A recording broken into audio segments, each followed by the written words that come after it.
What is up, everybody, and welcome to Celtics Talk Weekly Postgame Live.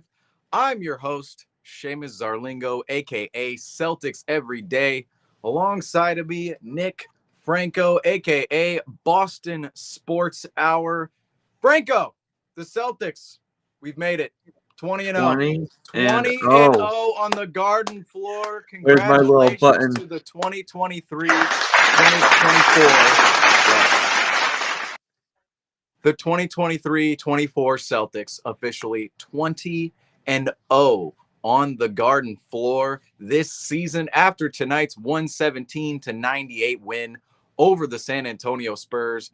This one was not even close, Franco. Not from the beginning, not near the end, not anywhere in the middle at all. There was a little bit of a scare we can talk about in this game, but for the most part, the Celtics pulled it out. And the Celtics, they're hot again, baby. They're hot. I got the sunglasses on. They're so bright I cannot see them. The Celtics are hot yet again, Franco. Take it away. Your initial thoughts on tonight's win. Emphatic, hot win against the San Antonio Spurs. How about a 19-point win without two of our starters tonight? No Derek White, no Kristaps Porzingis. And we were coming out, this was Wemby's debut in the Garden. People were buying tickets to see him. I'm sure Rob's going to talk about how freakish he is to see in real life if he comes in later. But Popovich came in and they kept it interesting for like the first 5 minutes of the first quarter, but after that, the Celtics, their scoring, Drew Holiday took advantage of the lack of star power the Celtics had on the starting lineup.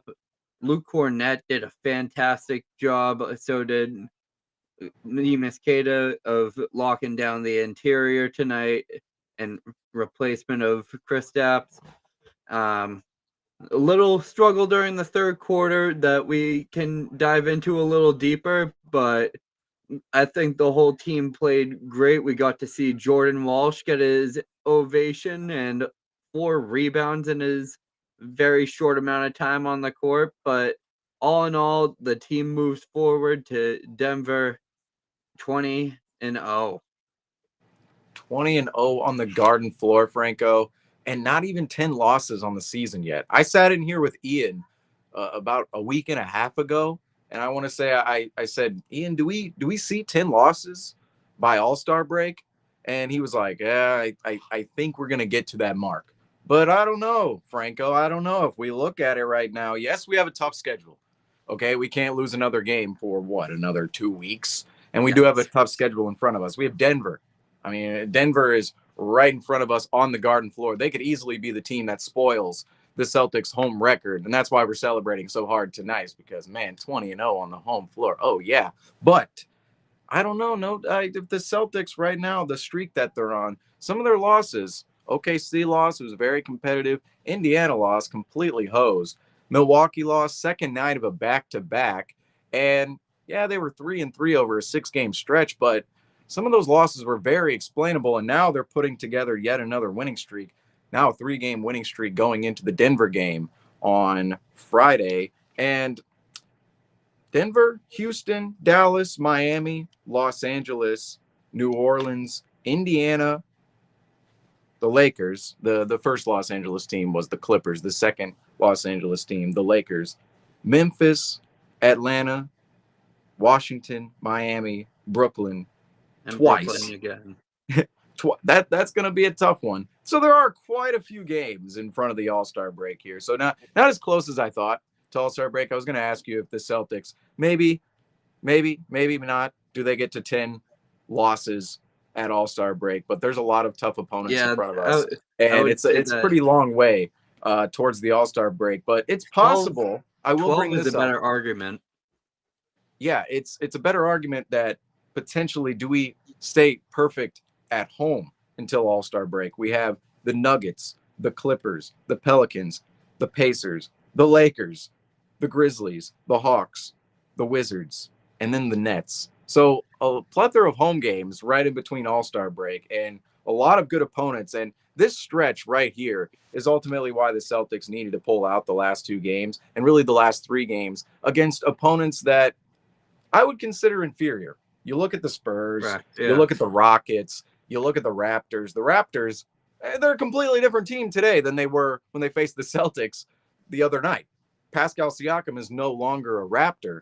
And this schedule in between here, this is why the Celtics needed to get it done against the Rockets. They needed to get it done against the Raptors. And tonight against the Spurs, they needed to do the same. And I don't think any of us held a doubt about them doing that. And you look at the lead tracker here tonight for the Celtics. Very, very interesting here again at home.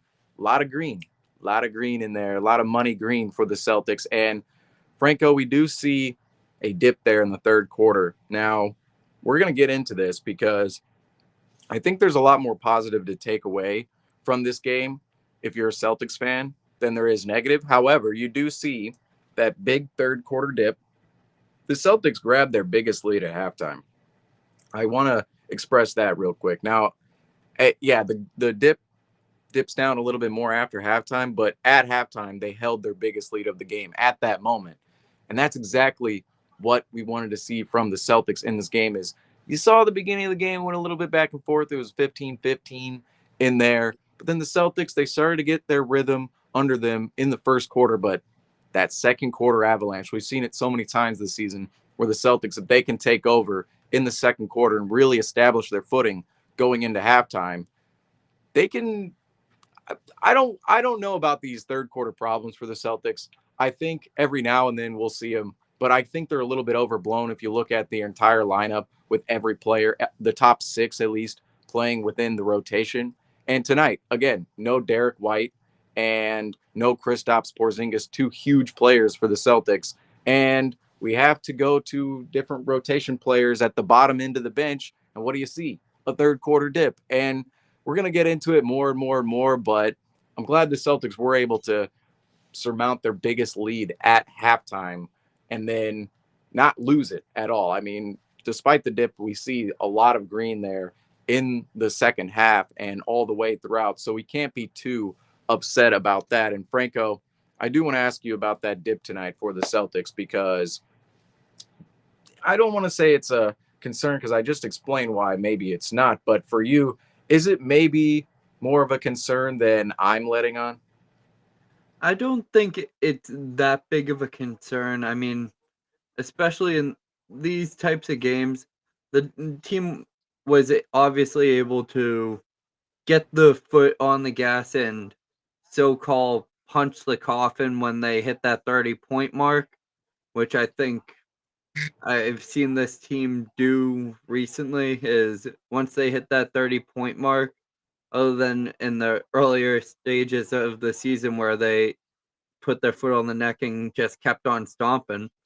And I just think they have to get better at recognizing when, okay, the starters have given their enough and find a way to use the rotational players and not have them come in as a platoon swap with the starters. Rather have maybe Jalen Brown stay out there longer, and then vice versa with Tatum and Giroux, and in that way you'll still get a scoring sense off the from the team, but you won't nearly see this team getting as drained and into battles where they need to seal the game before the fourth quarter so they can get the rotational players in. Yeah, I think some of this is too part in the opponents on some nights. I mean, the Celtics, I don't really know where to quantify these third quarter problems realistically, just because of the fact a lot of the times I mentioned it earlier, we're missing a player out of the rotation when this event happens. You see it a lot within this team. And in December, I thought we had a good stretch of not going behind in the third quarter. Really, we didn't go behind in the third quarter tonight, but in terms of winning the quarter, right? Just winning the period, the Celtics, they didn't do that tonight in the third quarter. Looking 33 to 24. at the ticker, but I realize we don't have it up yet. But the Celtics were completely outscored in the third quarter tonight, and I honestly never thought that this game was out of reach whatsoever. The Spurs, even during their third quarter comeback, this is why I never thought the Celtics were going to lose. Look at the 3-point percentages at half. The Celtics were 13 of 19. The Spurs were 4 of 20 for 20%. The Celtics were almost 70%. That's 68.4%, 13 of 19. And I mean, you need the three ball to win in today's NBA. When you're going possession for possession, up and down, high pace, the Celtics scored 117 tonight. You can't be shooting 12% from three like the Raptors did the other night. You can't be shooting 20% from three in the first half like the Spurs did tonight. And I do think the last two teams we've seen, the Spurs and the Raptors, they're doing their players, or at least some of their core players on their roster, depending on who you consider them to be, a little bit of a disservice by not having more shooting on their roster. And both teams, the Spurs and the Raptors, from that standpoint, I thought they were aggressive in attacking us, particularly the Raptors. They had a lot of physical bodies. Scotty Barnes, obviously Siakam when he was still there. RJ Barrett was 11 of 19 against us and just driving it to the rim relentlessly.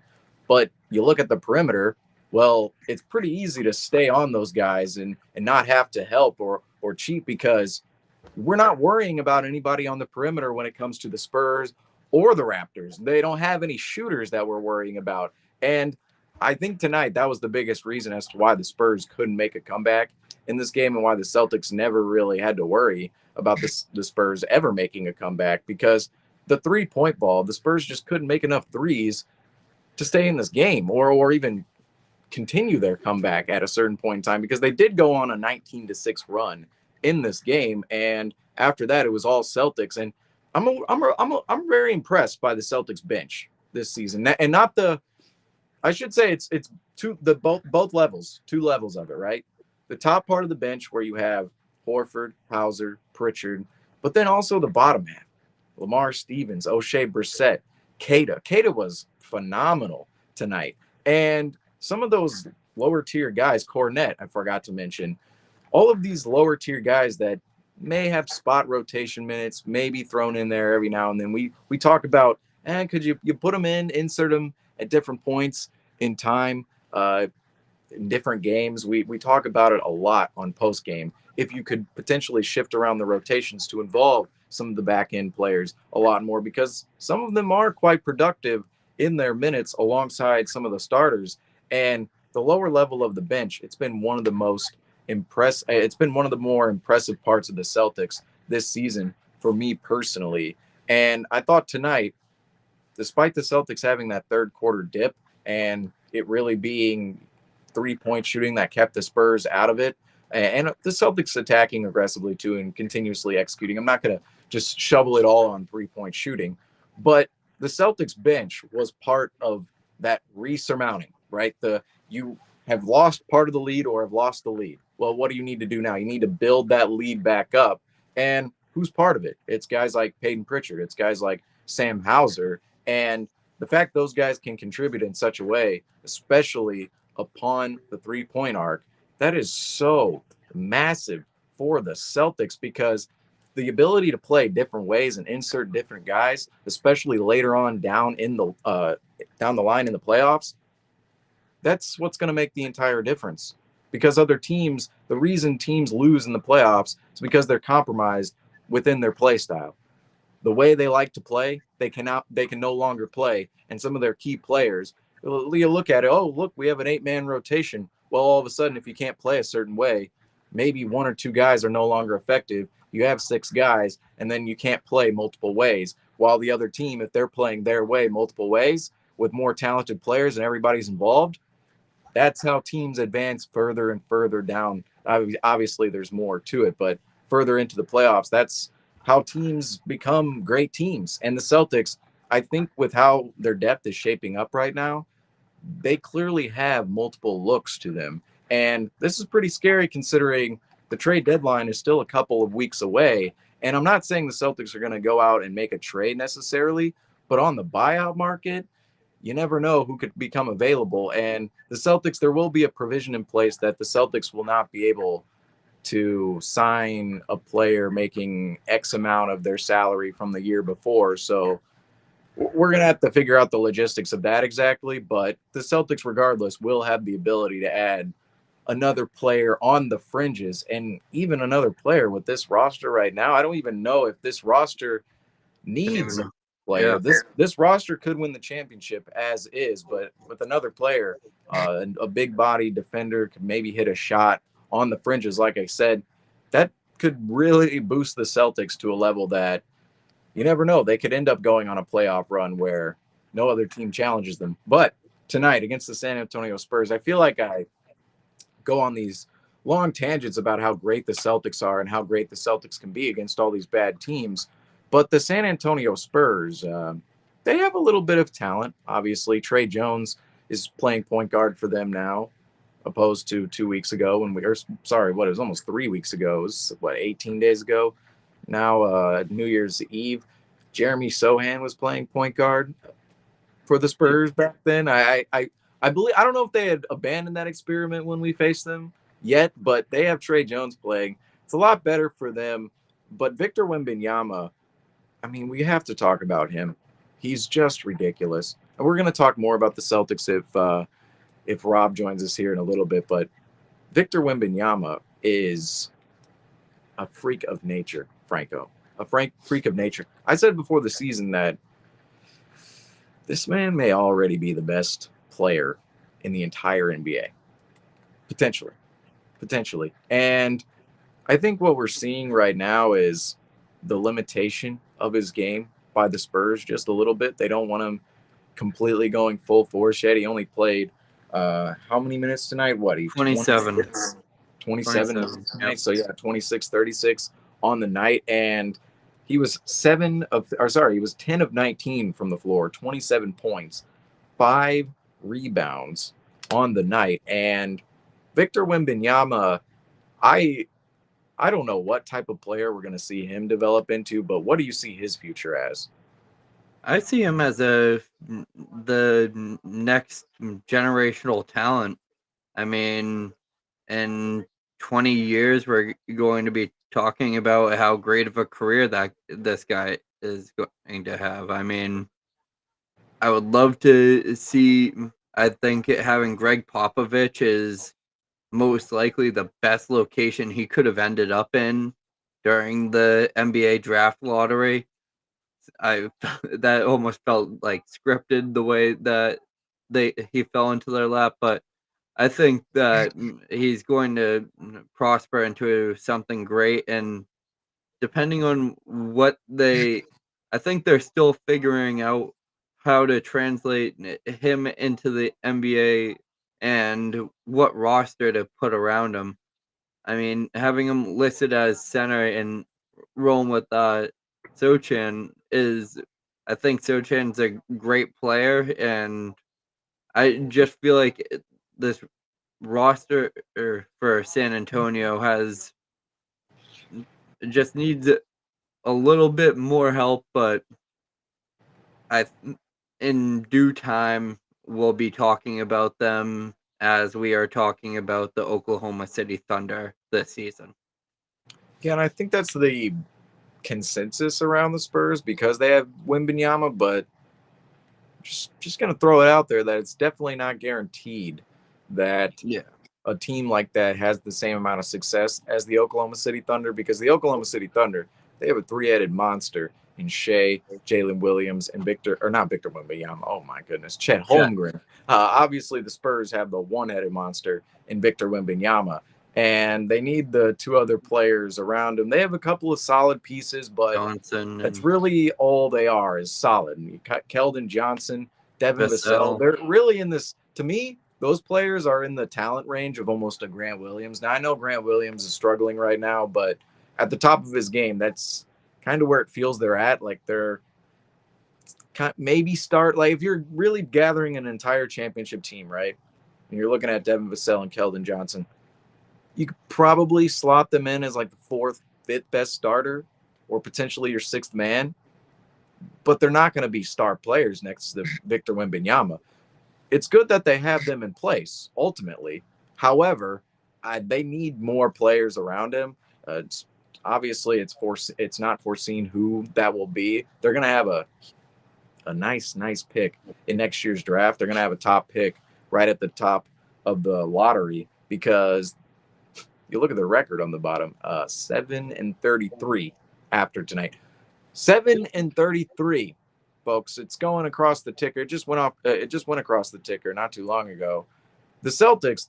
We need to praise the Celtics way more for this generation of basketball we're seeing in Boston, because to be 32-9 right now, that does not happen every season. We've seen seasons where we're 20-20 through 40 games, and we've seen seasons way in the past.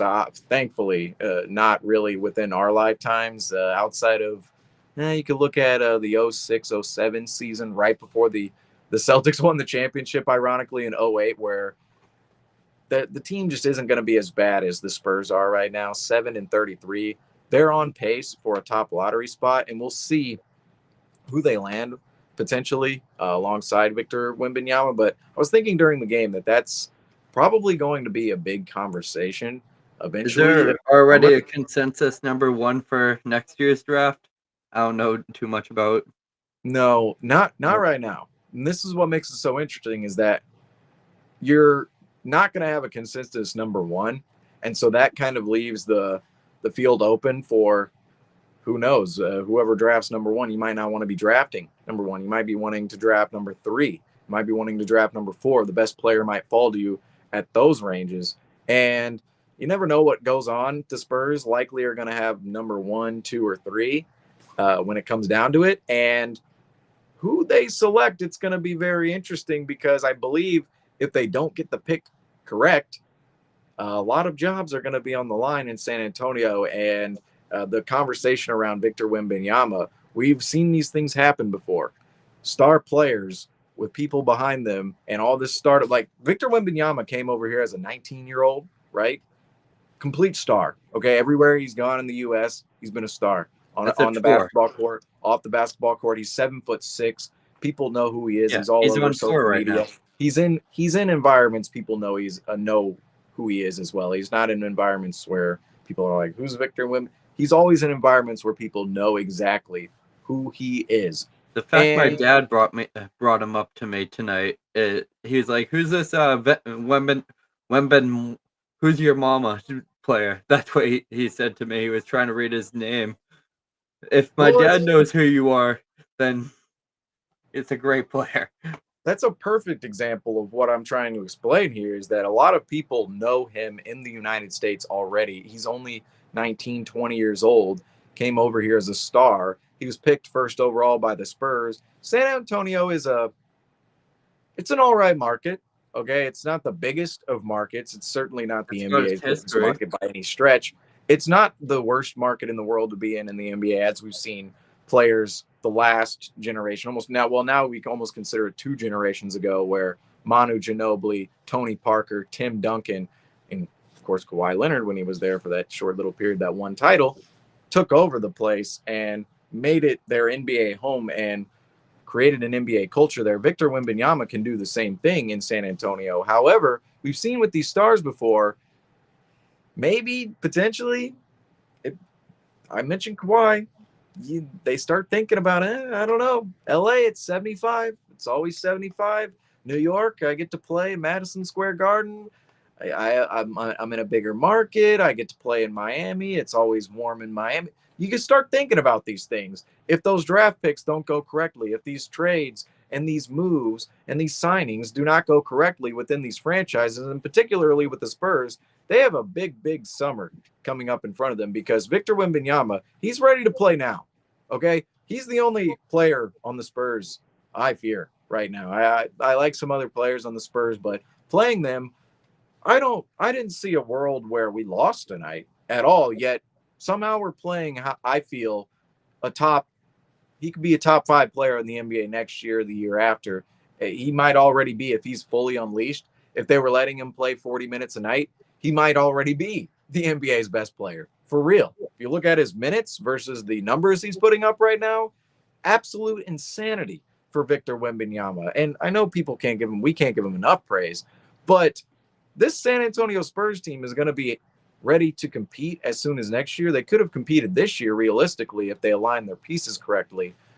Not probably wasn't going to happen, just considering some of what the traditional thought is surrounding rookies. You don't expect to compete with rookies right away, but this is a generational player in Victor Wembanyama, and the Spurs have a big summer coming up in regards to their draft pick, because if they don't get it right, all of a sudden you never know what happens with Victor Wembanyama. I know as a Celtics fan, I don't want to see him in a Lakers jersey. I don't want to see him in a Lakers jersey. So please, Spurs, get this correct. Get your draft pick correct. Get your signings correct. Keep Victor Wembanyama in San Antonio for 20 years so we never have to see him in a Knicks or Lakers jersey, because you never know what can happen. And this team right now, 117-98, it's that bad. It's that bad, Franco. 7-33. But I want to move on, though, to the team that is not 7-33, the team that is 32-9. I believe they deserve a little bit more talk. We can talk a little bit more about Victor Wembanyama and the Spurs maybe later in the show. But I believe our team, this Boston Celtics, they deserve a little bit more praise than us just going in on the San Antonio Spurs. And a player I want to talk about tonight is our player of the game, Mr. Jrue Holiday. Jrue Holiday, second player of the game award in a row, 22 points, 4 rebounds, 4 assists, 8 of 14 from the field, 6 of 7 from 3-point range. And man, he was on the mark from 3 tonight. 6 of 7 from Jrue. We've talked about it earlier this season where you have a couple of the performances where maybe his shooting line isn't up to par. Maybe he's 2 of 8 on the night. Maybe he's 4 of 9. But look at what kind of night he had tonight, and even last night. 8 of 14. Last night he was 7 of 14. So 15 of 28 over the last 2 games, and 6 of 7 from 3-point land. Jrue Holiday, our player of the game tonight. Jrue was absolutely fantastic. Franco, I want to hear your thoughts on Jrue Holiday's performance against the San Antonio Spurs tonight. Tonight is one of those nights that Jrue Holiday it has been waiting for the Boston Celtics. Usually, we've seen him take a very backseat role in the starting lineup. He's always going to be reliable, fifth option, get the defensive play.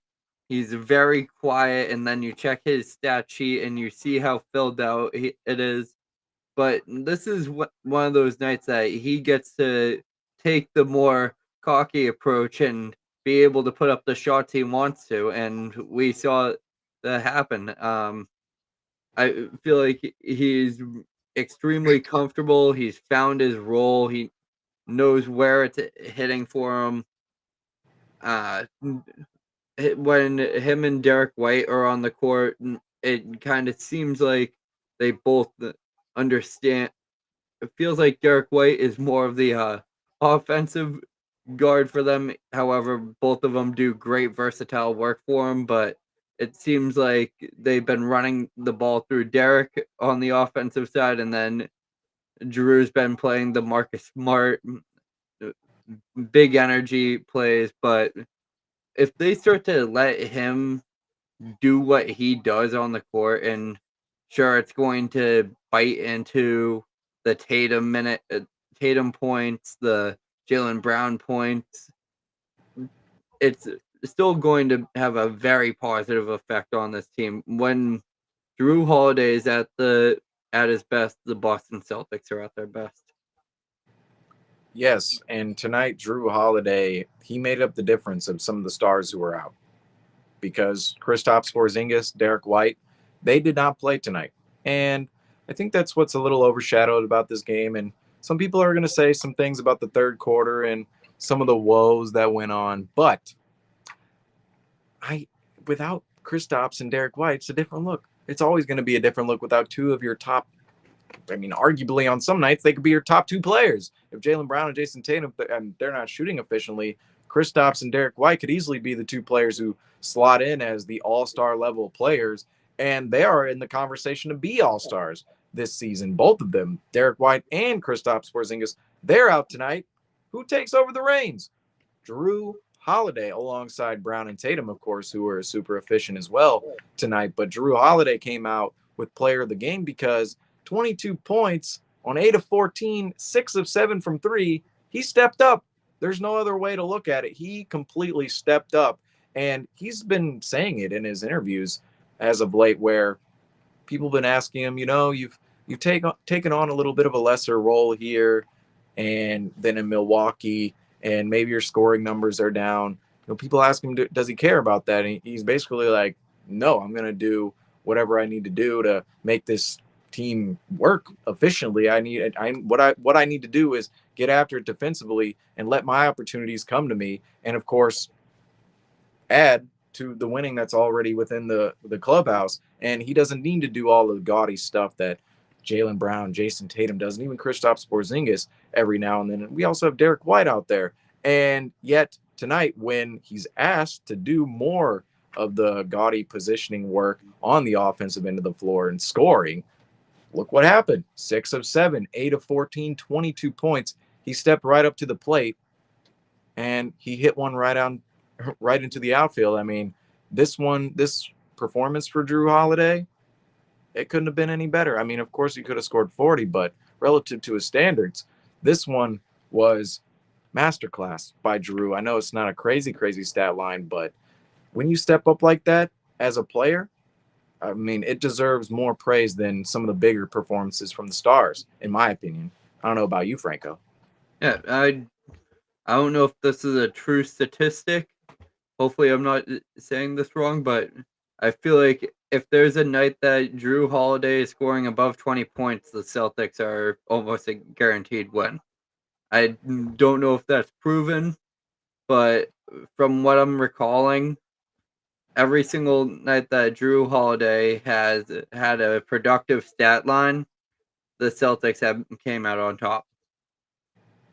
I believe that record might be up on our page, the Celtics Talk Weekly page. People go check that out on Instagram. That record might be up. I don't want to quote it because we can get it wrong. I don't have it numerically what the exact record is, but I believe our record is almost undefeated or at least one loss with the Jrue Holiday scoring 20 points in a game. And he's done it a couple times this season. But we can really mine a lot of stats like that from the Celtics because they're 32-9 now. 32-9, Franco. That is a ridiculous record. We do have a lot more games until the All-Star break. Like I said earlier, I was going to ask you, man, is this team even going to get to 10 losses before the All-Star break? But a lot of games to be played, of course, in between there. And the Celtics hold a 3.5 game lead over the Milwaukee Bucks right now for the first seed in the East. And it's almost becoming we're almost creating a world where if the Celtics don't finish with the number one seed this season, what happened in the stretch of the season was a little bit of a disappointment. I mean, with the little bit of the separation the Celtics are creating right now, they're on a 3-game winning streak. This next stretch is going to be pretty big into the standings, but I would say at this point in time, if the Celtics, if they relinquish this lead late into the season, there's still a lot of games to be played, mind you. However, if they still relinquish this lead, be a little bit of a step back for the Celtics, but they've regardless put themselves in a great position moving forward. And in this next stretch, they have some tough ones that we went through earlier, and Denver comes up on Friday. I do want to get to that game just a little bit because that one's going to be quite the contest. And we're going to have presumably, we didn't have pregame tonight, but we should be running pregame before the Denver Nuggets game. We'll be on for postgame, of course, as well. So we'll have a lot of time to talk about that game as it approaches us and as it transpires. But coming up, the Denver Nuggets are traveling to Boston to play the Celtics on the Garden floor, where the Celtics are now 20-0 on the season, Franco. Do you see the Denver Nuggets potentially maybe maybe, I don't want to say it, ending the streak. I used to watch the WWE as a kid. It feels like the Undertaker 20. We're coming up on number 20. What was it with the Undertaker? 21-1 was the Undertaker's streak, but I think that the Denver Nuggets, this is the prime matchup that you see people before the season even started. People were saying, okay, that's going to be the NBA championship. Last year, we were one game away from that. I mean, this is what this team has been waiting for. And it's one of those matchups that is very rare. Last time they matched up with the Denver Nuggets, I believe that Denver got the better hand of it and came away with the win in Denver.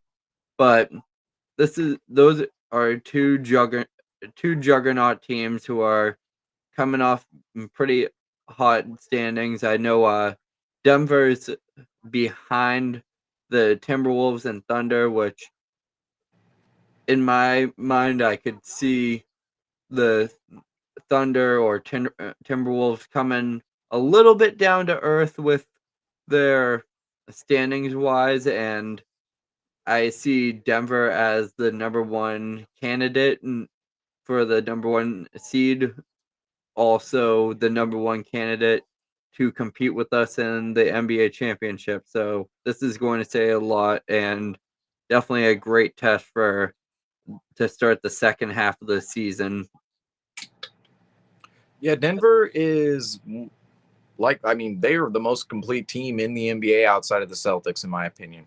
Even the Thunder, even the Timberwolves, I believe they have their pitfalls, their downfalls to their rosters that made me question them as contenders. But if you look at the Nuggets, you look at the Celtics, they have the formula that I was talking about a little bit earlier in the show, where if you have multiple ways of playing, if you're versatile on both ends of the ball, can defend multiple positions with multiple different players, can switch pretty much every player. And then offensively, you have that offensive scoring power, you have scoring, and of course, just different ways of playing. Jokic gives you so many ways of playing down in the lower post and up from the top of the key. He can pretty much slot in everywhere. And I believe the Nuggets and the Celtics, they're the two most complete teams in the NBA on route to potentially meet in the NBA Finals. And I know right now it's pretty generic to say something like that just because we've seen it in the past. Okay. 2 seasons ago, I was coming on here and going, look, the Celtics are pretty good, but the Phoenix Suns are still the team to beat. And there was a certain point in that season where it did flip, the narrative did flip a little bit, where it was like, okay, the Celtics are maybe potentially past the Suns. We did play a couple of nice contests against the Suns that year. Yet this season, this is going to be one of those where whoever comes out with it, Denver, they're on an East Coast road trip. We in Boston and Massachusetts. I know you're in Cape Cod, Franco. I'm in St. Louis though, but the whole Celtics community, we call it a West Coast road trip, right? And that's the grueling part of the schedule. Well, the West Coast teams, they have the East Coast road trips, and Denver's on their East Coast road trip right now. Last night they played in Philadelphia.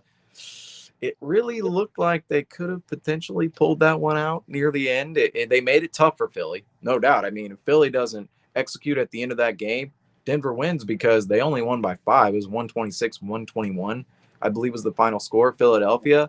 And they held a lead for a good part of that game and even down the stretch twice. And Denver still made it tough for them on the East Coast, on their road trip.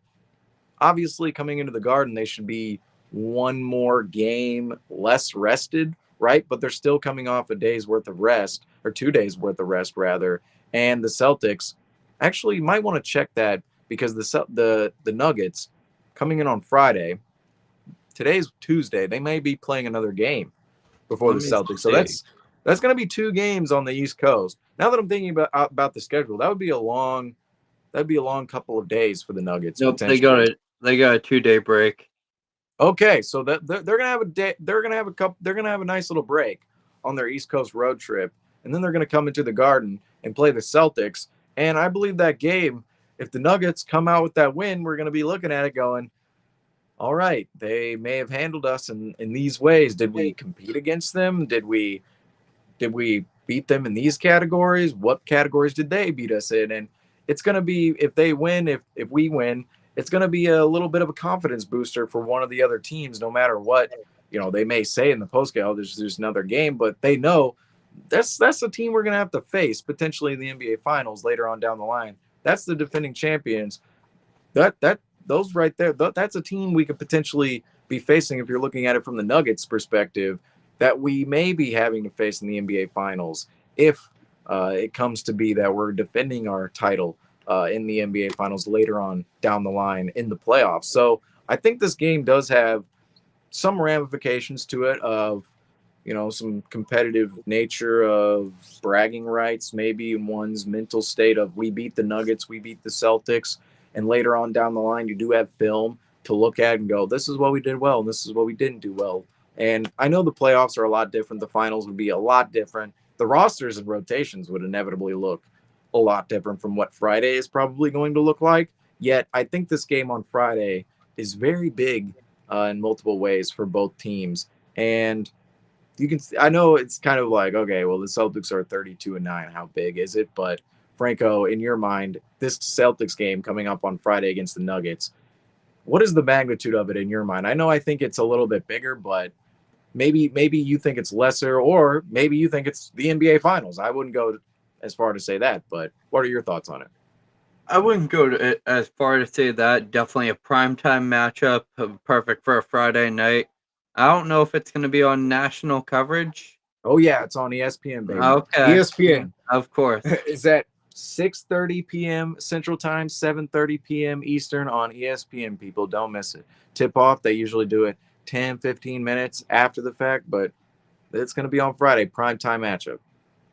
However, this game may not mean this game is going to come more to a Denver Nuggets team that is going to be more hungry or more in need of a win standings wise if they want to get back into the fray with of number one, because they are only 2 games behind, and who knows what happens with the Thunder and Timberwolves over the next day or two. And the Celtics are pretty perched with the Bucks 4 games behind them, so hopefully we see Kristaps back in the lineup. That will be huge against Jokic, because would you we would have to throw Horford against Jokic in a matchup, and I I think that we would do a solid job of defending him. I think it would be more of a zone look against the Denver Nuggets, but I think that Denver is going to bring their firepower out. I'm not sure what their injury report is looking like, and I think, especially coming off a loss to Philly, they're going to want to redeem themselves. Denver is for real. I mean, they are the craziest two-man game right now that we have in the league between a point guard and a center, Jamal Murray and Nikola Jokic. And they're coming into the Garden on Friday to take on the Celtics team that absolutely blew the brakes off of the San Antonio Spurs tonight. I thought that the Celtics were going to do that to the Toronto Raptors the other night. They didn't quite achieve such status in that game, I will say, because the Raptors were able to surmount a little bit of a comeback, and did see the results of that game play out the way it did. The Celtics only winning by it was 105-96. That game went final. But tonight, just going through some numbers for the Celtics and some individual performances. Tatum tonight. I want to talk about Jason Tatum individually. 24 points, 9 of 21, 3 of 8. This is kind of a game I expect Jason Tatum. It's not a game he has to take over, but 8 3-point attempts tonight. He did go to the line 5 times. He had 5 rebounds, 2 assists, 2 turnovers. I didn't like some of the 3-point selection out of Tatum. Now I understand this was a blowout. And this what makes this conversation a little bit hard to partake in regards to Tatum is that if you're facing a team like the Sixers or the Nuggets, is he going to take these type of shots, some of these pull-up threes that we saw didn't necessarily go in tonight? And he was 9 of 21, 3 of 8 from three. Or, is this just an effect of the blowout within the game flow? In the third quarter, if you're looking at it, we have a 20-point lead in the third or in the fourth quarter. We have a 20-point lead, and maybe that's a moment in which, oh, I'm just going to take 3-pointer after 3-pointer after 3-pointer. I'm not going to drive to the rim. I'm not going to risk injury. I'm not gonna get my sweat on tonight because this is the San Antonio Spurs and we have the Nuggets on Friday, a much bigger game. So, Franco, do you think tonight? I don't want to say it's not concerning in any way, shape, or form, but do you think Tatum's shot selection tonight was him reverting more back into what we've seen in December, or do you think it was really just the game flow and the opponent? I I feel like this is kind of a game flow type thing, but as they said before the season starts, coming into every game with the same mentality, all 82 into the playoffs, that is a very key factor. I mean, people are coming to, as Tatum said, people are coming to see you play, so you got to put on a show for them. But I am, I will never be too uncomfortable with 3 for 8 from the 3-point field from Jason Tatum, and it felt like a much more spread out point scoring. Everyone was getting their looks. I mean, going down the shooting board, it seems like everyone got their fair amount of attempts, led by Holiday, Brown, and Tatum, of course. But I feel like during these blowout games, they try to stack on and ride the heat as much as they can. The shots are falling, everyone's making their shots. We're up by 20. Let's see how much more we can grow it to before I have to come sit out. I feel like that's what Jason Tatum sees it as, because get up as many points as I can, because if I start making these shots, hopefully I'm sitting out for the rest of the fourth quarter. Yeah, I believe the opponent tonight was particularly wide. Jason, like just some of it's hard to sometimes gauge players' performances because you have these nights where, like Victor Wembanyama, how do you really gauge his true talent when they're essentially playing him 20 minutes per game? I mean, they could play him 40 minutes per night easily. They could just go here, play 40 minutes your rookie season. Now I understand why they're not doing that because they don't want to put wear and tear on his body in a season where they're 7-33, and people are still getting their fix of Victor Wembanyama. And every time he comes to their city, he's absolutely incredible. In his 20 minutes, or tonight was 27 minutes of play. But this game tonight, where I thought at times the Celtics, you look at the final stat sheet, and I don't think it's very indicative of how they played necessarily at times because Tatum, he was 3 of 8, 9 of 21, wasn't the greatest of nights. Even Brown, he only had 21 points on the night, but he was 8 of 16, super efficient, and 3 of 6 from the 3-point arc. He also had 7 rebounds and 5 assists. He easily could have came away with player of the game as well. Drew Holiday, relative to his standards, we gave it to him tonight. But Jaylen Brown was spectacular too. Didn't put on a massive scoring performance, but that's where it's like, okay, some of the averages, some of the rolling season numbers that people really pay attention to in the MVP races and how the numbers are coming, like any race, like all NBA MVP, whatever, all-star. Some of these numbers, it's hard to gauge just because of the game. I mean, tonight the Celtics, yes, they needed to do a little bit of work there in the into the third quarter, into the fourth quarter because of what happened in the third quarter where they lost some of the lead. But for most of the game, they were just kind of they were breezing through. That's really what was going on for the entirety of the night. And these Jason Tatum and Jaylen Brown, I thought they came out aggressive, did what they needed to do, and kind of floated away from this game a little bit.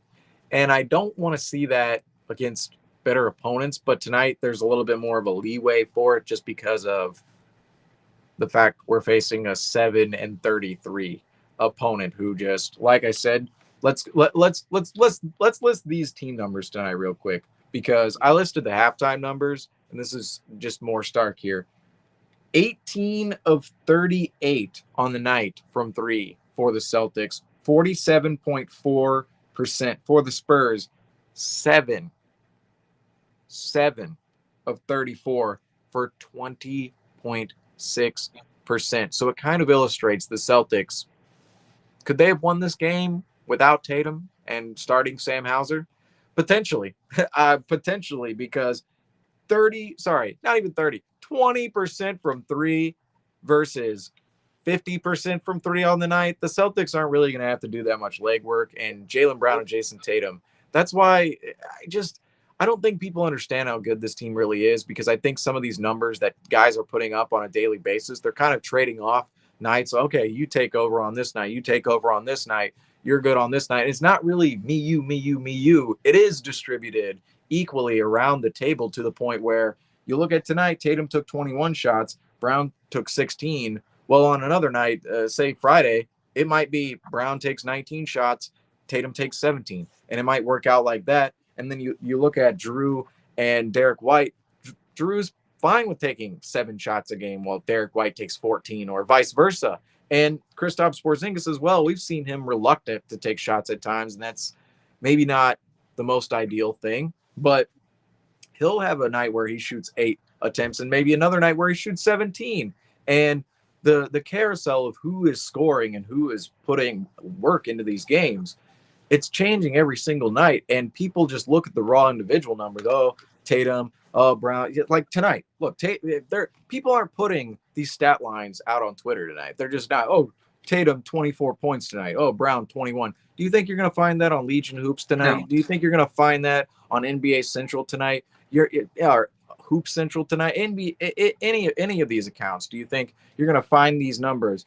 No way. But guess what? They played efficiently. They played alongside their peers the way they needed to get the win tonight. And they've been doing that the entire season. Yet people want to look at, oh, Shea, he's averaging 33, he's averaging 32. Look at Luka. It's like, look at their teammates. I mean, now I'm not trashing on the OKC Thunder or the Mavericks here specifically, but look at the Celtics team compared to every other team in the NBA.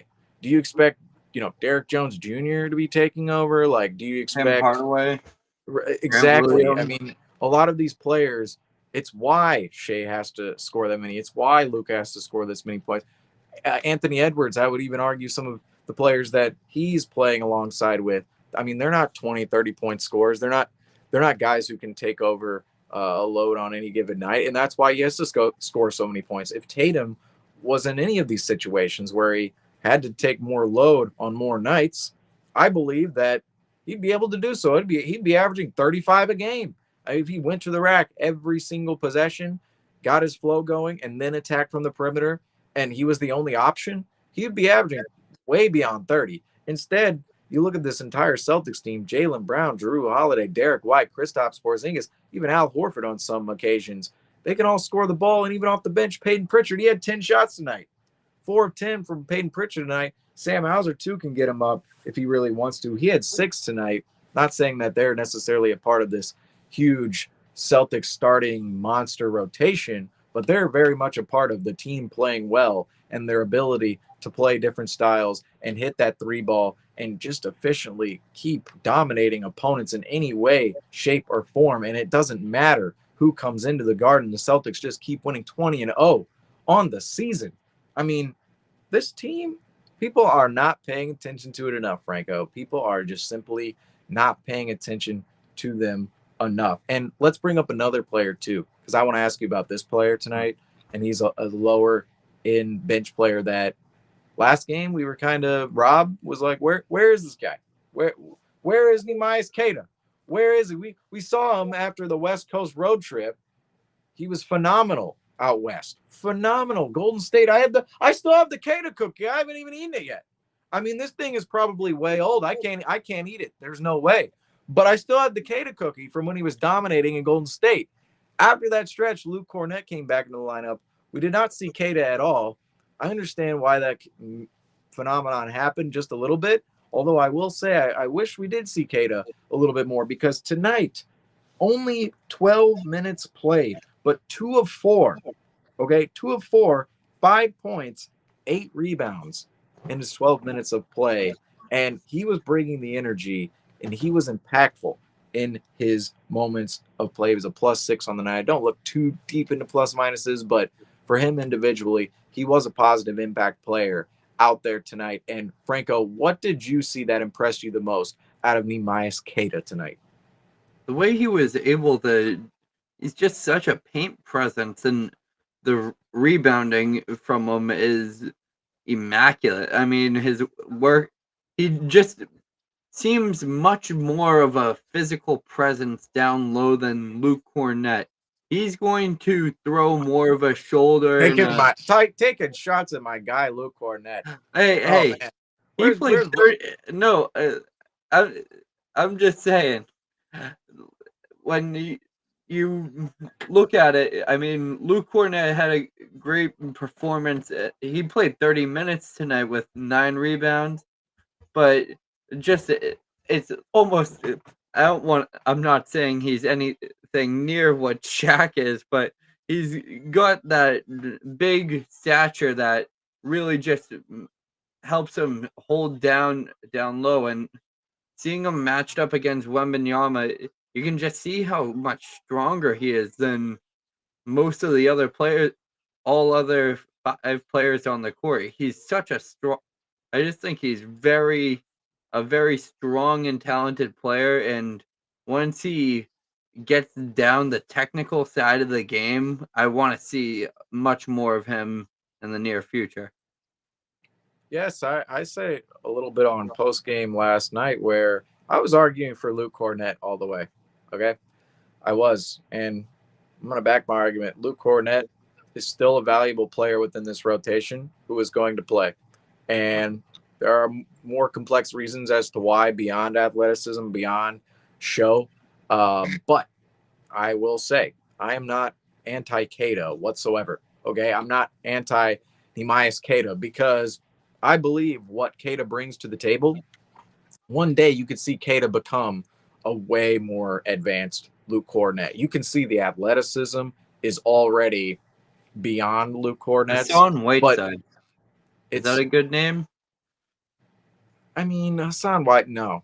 No.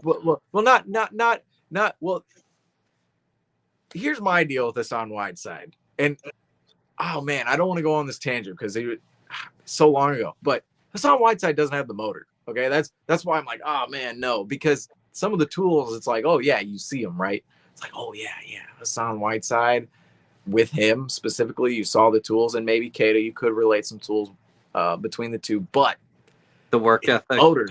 Yeah. I mean, you saw that play. It's out on my page right now. Neemias Queta going in for that rebound, that offensive rebound, and then that dunk.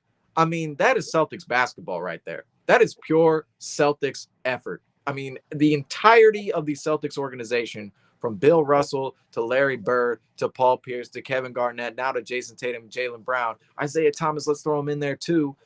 All these guys, what's their persona? It's tough, gritty hustle. Tough, gritty hustle. Neemias Queta on that play, that's that's the epitome of Celtics basketball right there.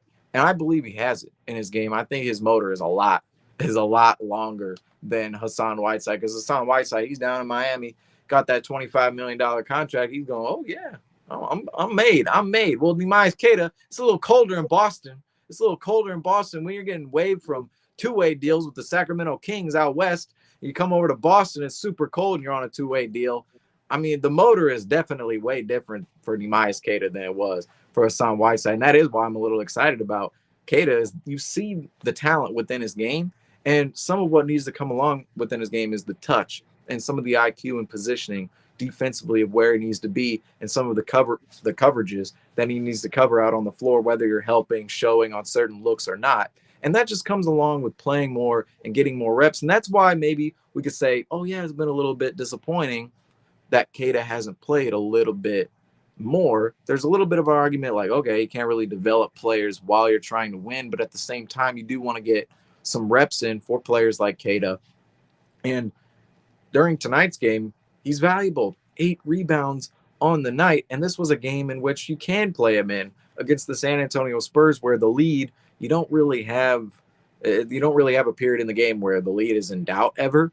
And Cato can come in and play under a non-pressurized environment in front of a nice home crowd who's going nuts on the night because the Celtics are dominating. And he can go in and do his work, high energy, down low. It's not easy to be a big man in the NBA, although I will say it is easy to do some of the intangible big man items at the least. And he was able to do that tonight, along with some other nice, impressive movements, both offensively, defensively tonight, particularly in the rebounding category. I will say only 12 minutes, 8 rebounds. That's saying something right there, and that says something about his ability to go out there and put in the effort and try and just try time and time again.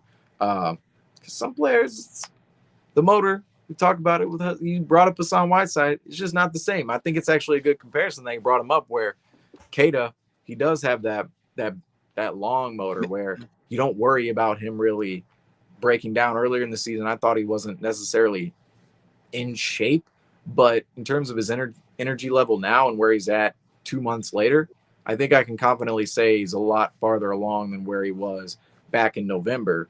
And I think that he is certainly a player that could become a rotational player for the Celtics in the future. But right now, he's just hanging out on the back end of the bench. Now, I will ask you this question about Keita. Do you believe that I'm gonna have this conversation with Rob. I'm gonna disagree with him. It's okay. We disagreed last night. But do you believe that Keita should be receiving Cornet's minutes or part of them? Or what do you believe the minute distribution between them should be? Because I think there is going to be somewhat of a dialogue upon this within Celtic Station, just outside of our sphere here on Celtics Talk Weekly, what me and Rob talked about last night. But particularly with Keita and Cornet, what do you see as being the ideal rotation between those two? Should the Celtics continue playing Cornet? Say, now he's not going to play 30 minutes, but should he be, say, the eighth, ninth man in the rotation, the third big guy off the bench, or should Keita receive more of those minutes? I think what we should see more of is a 50-50 split between the two. Obviously, Cornette has earned his keep with his minutes on the Celtics rotation, but seeing Nemus Ikeda, I think if we saw them almost in situations where, all right, during they're just swapping in and out as the backup centers, and both of them can play adjacent to Horford or Kristaps if it's decided they want to roll a little bit bigger on with the lineup. And I think I kind of want to see more of those minutes that are allocated to our top of the rotation players. In some games, get kind of more dispersed throughout the bench, like seeing players like Lamar Stevens and Svi Mikhailu getting more than the final five. And I would group Keita in as one of those players who kind of I want to see escape more from the back end of the Celtics bench. This is the problem with some of these players that we tout so highly on the back end. We look at O'Shea Brissett, we look at Keita, and we go, oh, yeah, these players are kind of separating themselves from the back end of the roster just a little bit. But at the same time, it's really hard to find minutes for what is now, if you look at the Celtics rotation, you have your top 6 guys with Horford involved. And then you have Pritchard, Cornet, Hauser. That makes 9. And then if you're going to go with Keita or Brissett, that makes 11. And 11 deep, that's to allocate those minutes correctly around 11 guys, you're just going to have some players who are going to have to sacrifice minutes here and there, and some players who are going to inevitably fall out of the rotation because on some nights you're not going to need a multiple big men like the Celtics needed tonight, maybe against the Raptors as well. You're not going to need 3-4 big men within your rotation. Like, say, if the Celtics did go 11 deep, two of the players in there off the bench are big men relieving, or sorry, three players if we count Al Horford really are big men off the bench relieving Kristaps Porzingis, and that's just not really realistic of a scenario to be playing that rotation of bigs. So it's going to be a little bit of a question if Keita should take over some of Cornette's minutes or not on the end of the bench. But on some nights, we don't even see Cornette play that much. So it might not be that big of a conversation as the season moves on. But at least for tonight and for this little stretch here, I do think that it's interesting how the Celtics are going to, or at least Joe Mazzulla and the coaching staff. I mean, forget the team. The coaching staff is going to have to deal with this one, where they're going to have to map these minutes out how they feel suit. And there are going to be some players where their impact is it going to be better to play an O'Shea Brissett or a Keita in certain moments of a game against a certain opponent, even though you might think, Pritchard, Hauser, Cornette, they've been here for the long haul. They've been here for 3 years. We've seen them in bigger moments. We've seen them come through. But maybe it's Brissett's moment. Maybe it's Keita's moment. Who knows? With those moments, those other players have had moments in the past. Maybe the future moments belong to some of the players that we're not really thinking of entirely right now and that are just chipping and chipping and chipping away at their rotation spot. And tonight was a great game for Keita in particular. Like I said, 8 rebounds in 12 minutes for Keita. And I'm sure Rob was enjoying it because he was in-house tonight to see Victor Wembanyama make his Garden debut. And guess who really stole the show? It was Keita. It was Nehemias Keita in his 12 minutes. But looking up and down the stat sheet here for the Celtics, talked about Pritchard a little bit, 4 of 10, had 12 points tonight. Brissett, he played 12 minutes, 13 minutes really on the night. Cornette played 30, and he started because there was no Porzingis, no Derek White on the night. And the Celtics, this is not going to be a regular rotation, I will say. Not at all, not in any stretch, not in any manner whatsoever, because no Porzingis, no Derek White. Those guys are in the lineup. I don't think we're going to see 30 minutes from Cornette. We're not going to see Peyton Pritchard for 27 minutes. We're not going to see likely 20 minutes out of Sam Hauser and Keita too. Keita and O'Shea Brissett, they both played 12.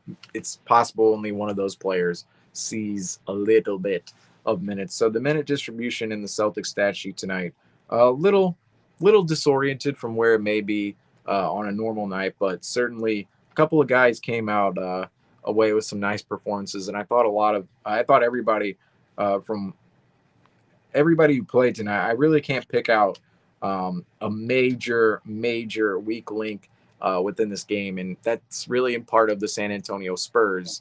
You could go up and down their roster and pick out about 10 major weak links to their roster, unfortunately. So the Celtics got the job done against the San Antonio Spurs tonight at the Garden, 117-98. And got a game against the Nuggets coming up on Friday. We talked about this game already a lot, and it's going to be a game where the Celtics, if they win, they're going to have some bragging rights as to, oh yeah, we know we can beat the Nuggets, and this is how we did it, or this is how we maybe went about it on a couple of possessions. Not the whole game. The whole game plan is very hard to map out from the regular season into the playoffs, but maybe what we did well, what we didn't do well on a couple of possessions, that's going to be big for both teams coming up on Friday. But before we check out here on this post-game show, Franco, what are your final thoughts on tonight's Celtics win against the San Antonio Spurs, or going into Friday against the Denver Nuggets?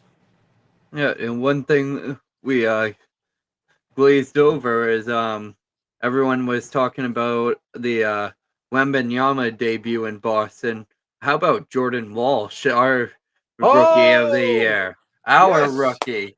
Thank you, Franco, with the save. I would have been, if we would have gotten off this show and I realized that I missed that, I mean, I would have been beside myself because Jordan Walsh, you're 1000% correct, made his NBA debut tonight. And I'm actually excited about Jordan Walsh because I think he's going to be a player. He's in the G League right now, and it's one of those quiet secrets, right? Where the Celtics, they're like, all right, we're keeping this guy down. We're not going to, he doesn't need to play in the NBA right now. He's 19, 20 years old. He doesn't need to be all the way up here with Tatum Brown. He's a wing. He's a wing. Where is he getting these? We're talking about O'Shea Brissett putting up some solid minutes. Where is he getting his minutes? Jordan Walsh, he's been stashed down in the G League with the Maine Celtics. He's been quite the player. He's been quite the player on both ends of the floor for the Maine Celtics, and I'm excited to see what he can bring to the team in the future. I don't think he's going to have a major impact on this season whatsoever, but could he maybe see some minutes next year? Maybe in 2 years? Could he be a rotation player? I think this could be the beginning of Jordan Walsh, literally. An NBA debut. Didn't do too much, obviously, tonight, but NBA debut coming for Jordan Walsh. And Franco, I'm so glad you brought him up. Yeah. I mean, he came in, got his standing ovation, had 4 rebounds in 3 minutes, which was... Pulled the Kata. Yeah, just got it all in as quick as he could. Same thing with J.D. Davison, our second-year player, who's...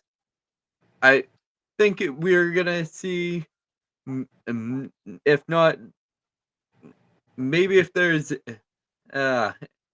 Maybe if there's an injury, maybe he gets the call up this year. But other than that, he's been a electric G League player for the Maine Celtics. I'm always seeing highlights coming from him. I'm very excited to see these young players get worked in, and also with our rotation, I'm very excited to see that get worked in.